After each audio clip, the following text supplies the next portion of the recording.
Hey there, Instagram. I originally wanted to hop on and do a live, but we are just not in that season of life where I could not guarantee that a toddler wouldn't come in and try to grab my attention or Charlotte wouldn't want to come in and nurse. So this seemed like a little bit better of an option. Plus, the most popular option on the little survey yesterday was that many of you asked for help or just kind of a peek into how I'm digging into the third grade content standards and how I'm starting to kind of wrap my brain around new topics that I'm going to be teaching and just piecing it all together. So that felt a little bit more PD like than an Instagram live, which I feel like is a little more casual, and I wanted to be able to show you guys some examples. So I hope this makes sense, and I hope this is something that you'll come back to and play as you need it. Okay, so the first thing I wanted to talk about was catching you up to speed on where I left off last time with my action plan and my goals. So I did choose some back to school read alouds, and I'll share those titles in just a second.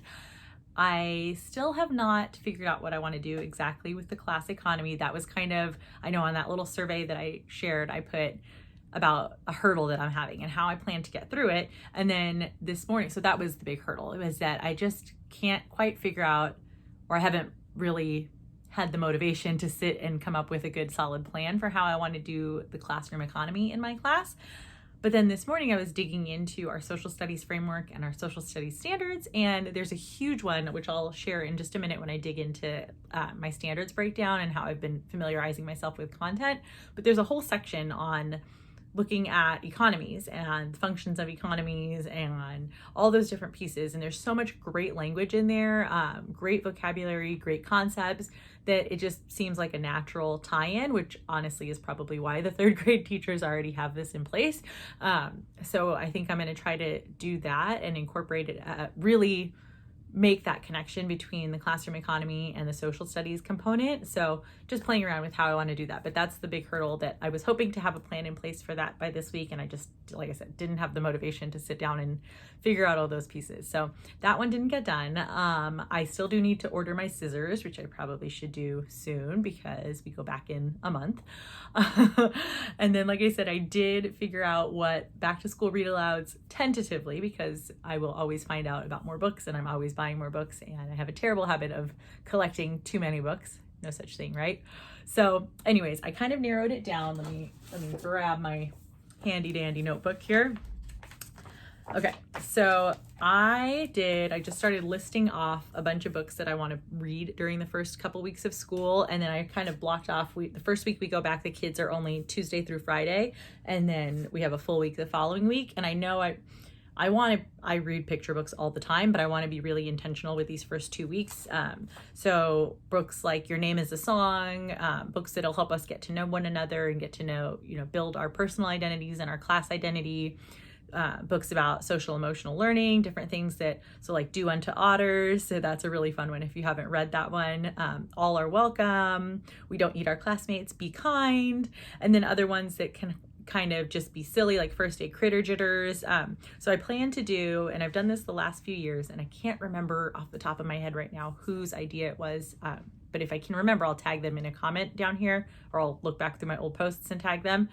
But they have a raffle on the first day. I think it's Mr. G. Anyways, I will tag them. But they have a raffle on the first day of school where they have the little easels with the multiple different picture books up. And I usually put out 3, and then I have marbles. And so I give each student a marble as they're coming in, and I say, okay, go on up and vote for which book you want to be our very first read aloud of this school year. And so they have the 3 books to choose from, and I try to make them mostly silly books that we can just start the year off with enjoying a great story together and kind of breaking the ice a little bit. So this year I made a note next to First Day Critter Jitters, Do Unto Otters, and then Rescuing Mrs. Birdley, which I have not read, but it looks hilarious. So it's about, they find their teacher out in the wild. We've all gotten that, right? Where our students think that we live at school all of the time and are shocked to see us at Target. So this is called Rescuing Mrs. Birdley, and they have to get their teacher back to her natural habitat, which is her classroom. So I need to buy that book still, but it looks really good. It looks really funny. Thank you to the Instagram teachers who've shared it. I saw it pop up a few times. So those are what I'll have for my back to school, like little book raffle, first read aloud thing. A couple other that I jotted down. Oh, I love doing the word collector when I introduce our vocabulary notebooks. And our grammar wall and different things that I really set the tone of words are super powerful, and it's not something to be scared of or bored by. And it's okay to feel frustrated by learning new things sometimes, but having a big bank of words is only going to help you to tell your stories even greater and help you get more creative with the ideas that you share and the cool things that you can do and the stories that you read and how much you understand of them. So it's a great thing to be a word collector, and we start off with that book as well. So that's kind of where I'm at with my first couple weeks of picture books. And like I said, I know I will add to this over the next few weeks, and I'm sure I will switch some of these out, but seemed like a good start so far. So that's where I am with back to school picture books. Okay, and then the next thing that I wanted to share, the last thing I had on that action plan of mine was organizing student materials and figuring out not just student materials, but classroom materials in general. The one thing that I did figure out is the desks that I'll have are those tables that have the little pocket underneath. So student supplies, that'll be a little bit easier. And it's not something, last year, obviously every student had their own buckets of supplies by their desks because we couldn't share community supplies, or, their books couldn't be touching and stuff.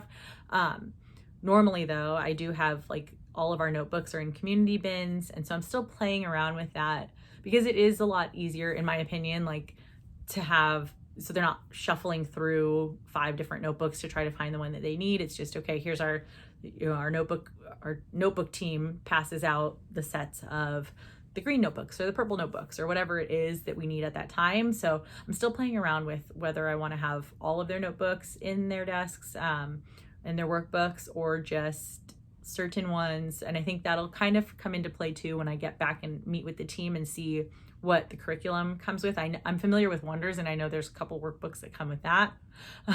And then I also know, I don't know this math program very well that they use here. So I've got to figure out, is there a workbook thing with that, or is there some type of practice pages, or do they just use loose leaf? So playing around with that. And I think that'll influence how I store student supplies.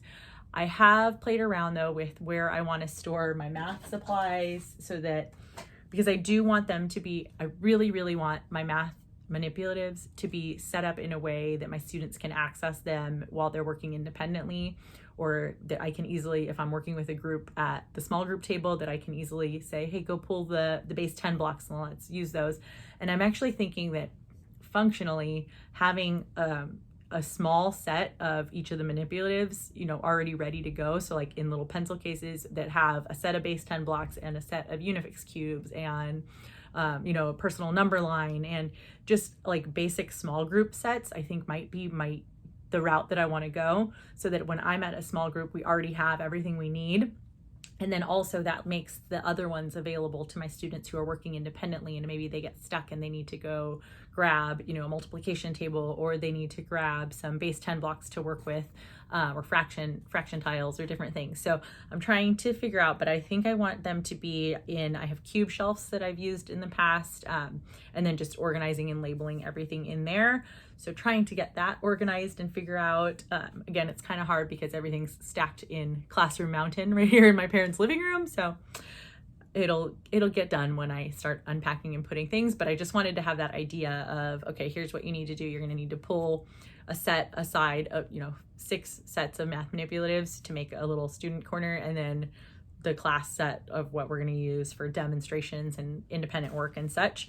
So playing around with that. Similarly for reading, I want to make sure that I have reading anchor charts, mini anchor charts, and any tools like that already copied and laminated. I'll tag the person. Oh gosh.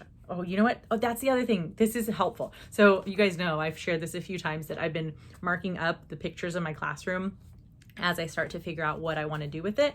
But I've also been writing people's Instagram handles or Pinterest, blog names, or Teachers Pay Teachers stores, whatever it may be, where I found the idea, so that I'm not trying to rack my brain and figure out, okay, where's the picture of that, or where can I see that example? So for example, there's a Scholastic station that Teach Over the Rainbow had, and I love using magazines in my classroom, and I have hoarded all of my Scholastic news in the past, and I know that it's just such a fun resource I like to have a couple copies of each, either to pull for a small group table school, or for students to read if they don't have a book or they finish their book in the middle of independent reading, whatever it may be.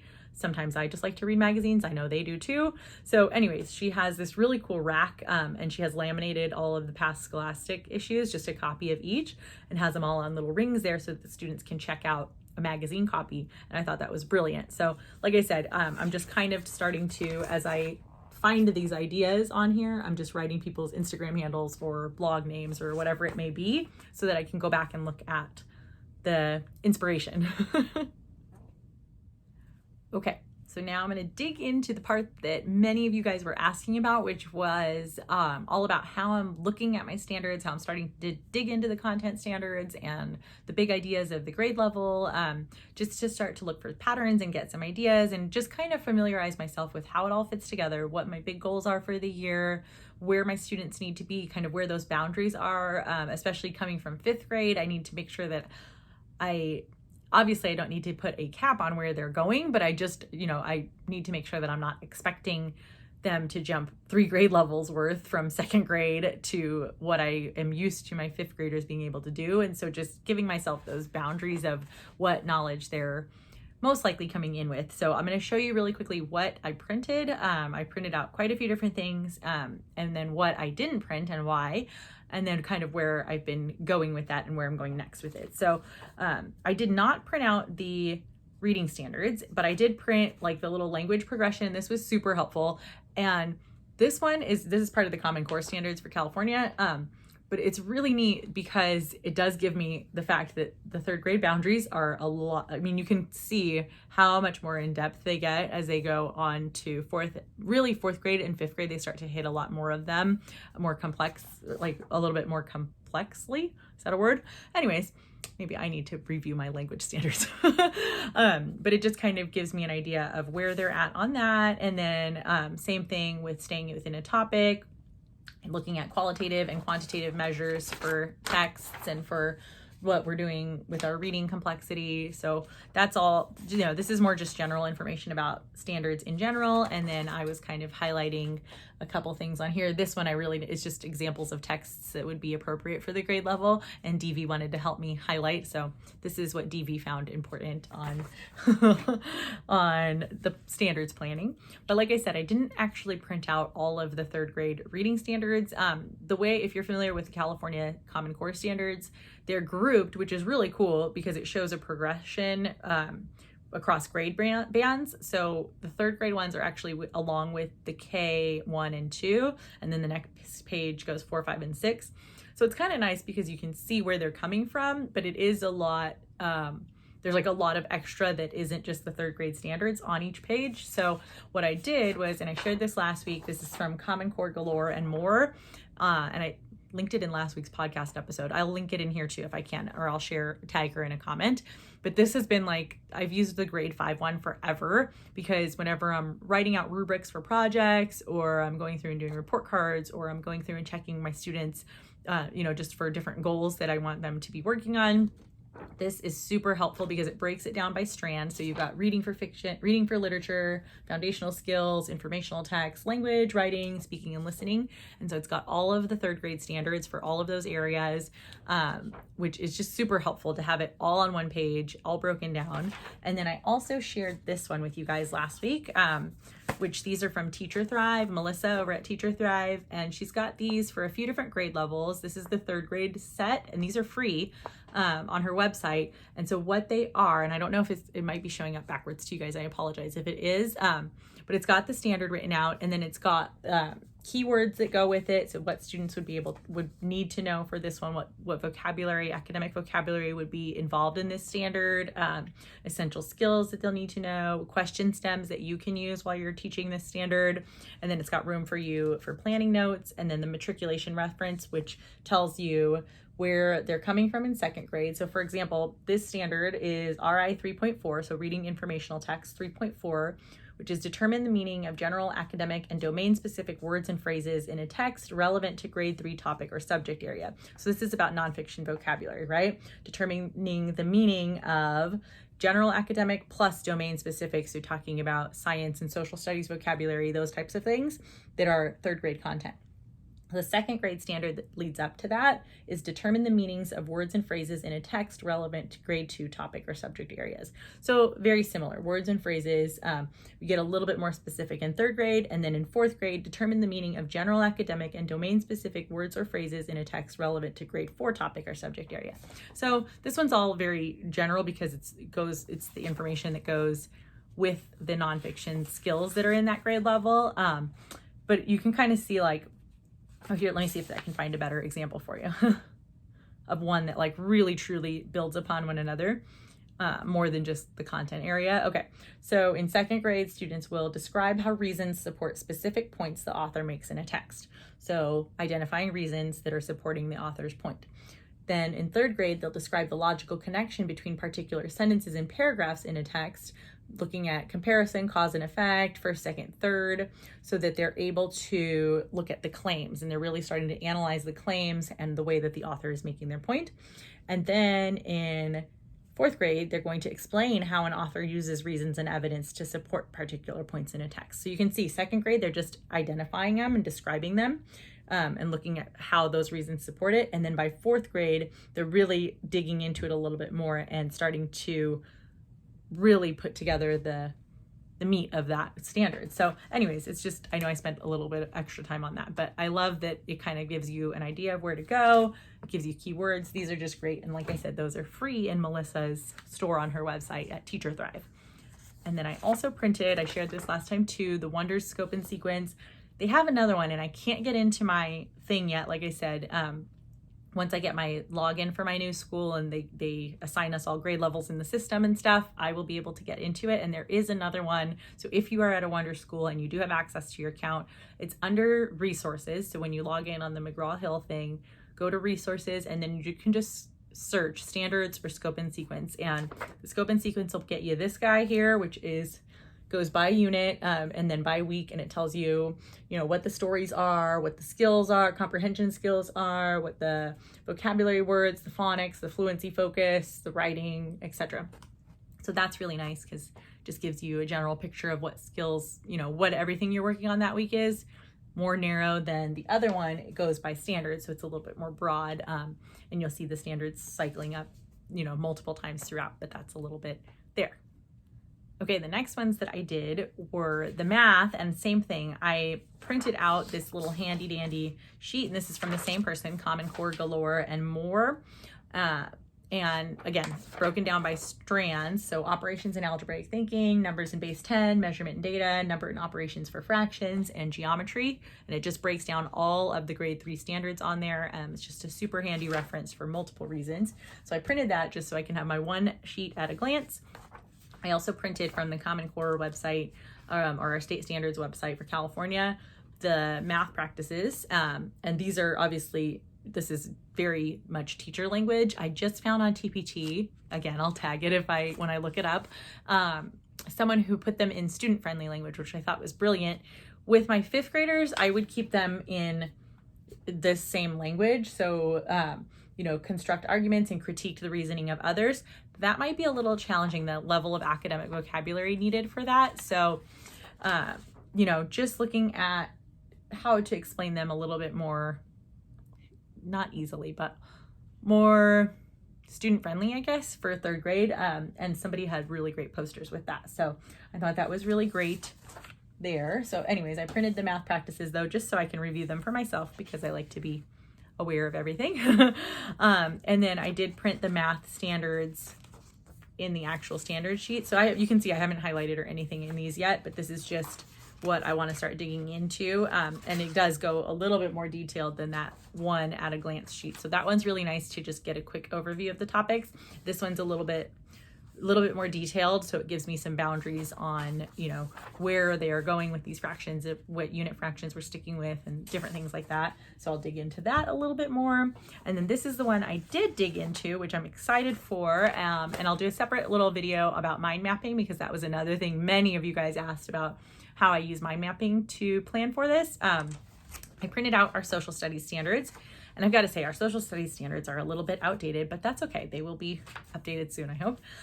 The framework has been updated though, and it does still align pretty well. So anyways, I printed out both the framework and the actual content standards. I read through the framework. It's just, a few little pages, but that really gives you, that's like the story of the social studies for what they are getting through in this year. Like, this is more story format of what we're looking at. It's all about continuity and change and really looking at primarily our local community, right?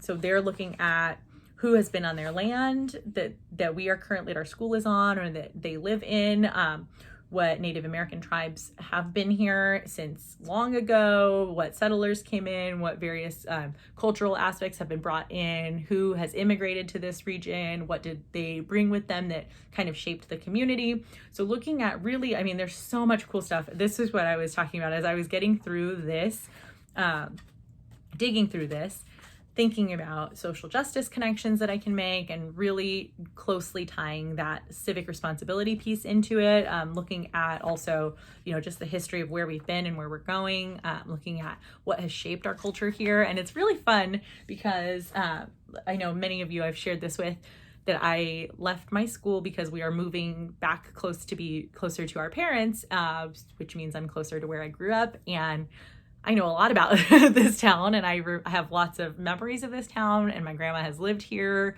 since, I don't know, the 70s. And so I just was thinking of all the different things. Plus I just remember going to like our little local museums here, and I'm just excited to get to really dig into that history. And I've got, people that I used to work with when I taught dance at our local YMCA that I'm excited to reach out to and, learn some primary source history from this community and get to share that with my students. So that was where my mind was going wild when I was starting to dig into the social studies standards. You'll kind of see, and I've got the name of it there. Anyways, so I started digging through and just pulling out the main ideas, and then some questions, questions that I had about that, or what ideas I had that I wanted to look through. I really need to do some research myself, because obviously this is like the California standards. So this covers everywhere, and it just says to look at your specific history of your specific area. And same thing, our textbook is not going to cover our specific city or a specific region of the state, and California is huge. So looking at, I'm going to have to do a little bit of digging there to really do justice to the various people who have been here and the various ways that people have shaped history in this town. So anyways, I was just kind of jotting down some things like that. And then it's talking about, here's what I was saying about the economies, describe the economies established by settlers and their influence on the present day economy. And then talking about private property, entrepreneurship, and there's a whole other section about basic economic reasoning skills. So natural resources, human resources, capital resources, talking about goods and services, how we do trading and bartering, looking at benefits and costs. So different things like that. And I was making notes about how I can connect that with my class economy, what vocabulary opportunities are there, what local businesses and industries I might reach out to that, are here in this community that might be able to, maybe my students can do an interview, a virtual interview with these different entrepreneurs or different industry leaders that, have really shaped the economic aspect of this community. So I think I can go some really cool places with this.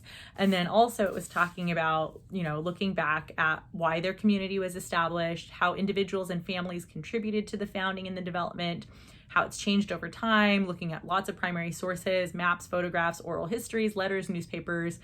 And so I thought, how cool would it be for them to interview my grandma? I know some of you guys saw her the other day. My grandma just turned 90 and she is amazing. And I thought it would be pretty fun to, maybe have her come chat about the changes that she's seen in, from since the 70s until now here in this community, and along with some other neighbors and just community people that we know or that I can reach out to. So I'm excited to do that. Like I said, my mind was just going wild. I've got notes here about social justice connections that I want to be able to pull in. So I'll dig a little bit more into that when I show you mind mapping, but basically I'll just give a quick little snippet in here. So basically what happens when I start getting these ideas and I'm like just starting to list, this was some of the social studies ideas that I was getting for bulletin boards and interviews and who I wanted to reach out to and what businesses I was thinking of. And literally just brain dumping everything on here. Mind mapping is similar to this, but I use Post-its, and I've learned this from a couple different business people and just different places that I've taken trainings on this. And it was more of like a business aspect of doing, planning professional development and things like that. But it makes sense to me to use it for content planning as well, because like I said, this is just turning into a huge laundry list of ideas. And same, you saw my notes on the standards. So what I'm going to do is I'm going to take, set my timer for 15 minutes, and I'm going to grab a pad of sticky notes and just start throwing each idea on its own sticky note. And you slap it on a poster board and just, idea 1, idea 2, idea 3, and you're just going.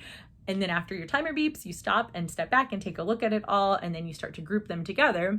So putting together things that would be, classroom design and organization that would correlate with this, or people I would need to contact, or, tying it into my classroom economy, social justice connections, whatever patterns you start to see emerging. And then that can really help you start to organize your thoughts. So like I said, I can do a full video about mind mapping and how to do that, how I'm using it for the social studies topics that I'm looking at, but that's just kind of a quick overview of why I find it really, really helpful. So, okay, I know I'm talking super fast, but I know this video is getting a little bit long, and I hope it's helpful for you, especially if you're in 3rd grade. I hope that social studies aspect was really helpful for you, but I don't want to take too much of your time.